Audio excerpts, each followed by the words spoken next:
La période estivale est toujours propice au transfert d'animateurs et de présentateurs télé et radio. Les chroniqueurs spécialisés de la rubrique Médias dans la presse observent les mouvements de près. Les journalistes du quotidien Le Parisien, Laurence Boccolini va quitter TF1. Elle y est restée très longtemps. Elle a officié pour la première chaîne durant plus de 20 ans. Les téléspectateurs se souviennent évidemment des émissions phares qu'elle a animées comme Money Drop ou Le Maillon Faible. Elle est réputée pour sa forte personnalité et son caractère bien trempé. Elle va rejoindre la chaîne France 2 à la rentrée pour présenter le programme Mot de passe, animé par le célèbre Patrick Sabatier durant une période qui s'est étalée entre 2009 et 2016. Le divertissement sera de retour à la fin du mois d'août dans une nouvelle version diffusée quotidiennement à 10h50. Cette arrivée sur la chaîne publique est assez inattendue. Depuis quelque temps, Laurence Boccolini regrettait de ne pas être davantage utilisée par TF1. Il est vrai que l'on ne la voyait plus beaucoup ces dernières années. Elle est pourtant une personnalité emblématique. En septembre 2018, dans un entretien qu'elle avait donné au magazine Télé Loisirs, l'animatrice avait indiqué ne pas avoir de contrat d'exclusivité avec TF1.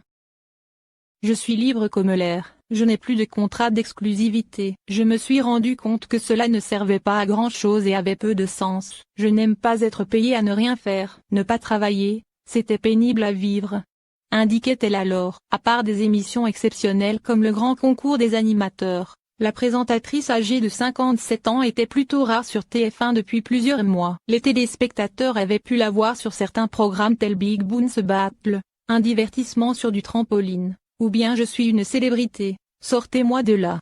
En 2019, Laurence Boccolini avait réussi à s'adjuger la victoire lors de la première saison de l'émission Mask Singer. Laurence Boccolini fera, en fait, un retour sur le service public. En 1995, elle avait animé le programme Que le meilleur gagne. C'est un joli coup pour France 2 qui recrute une personnalité forte de la télévision.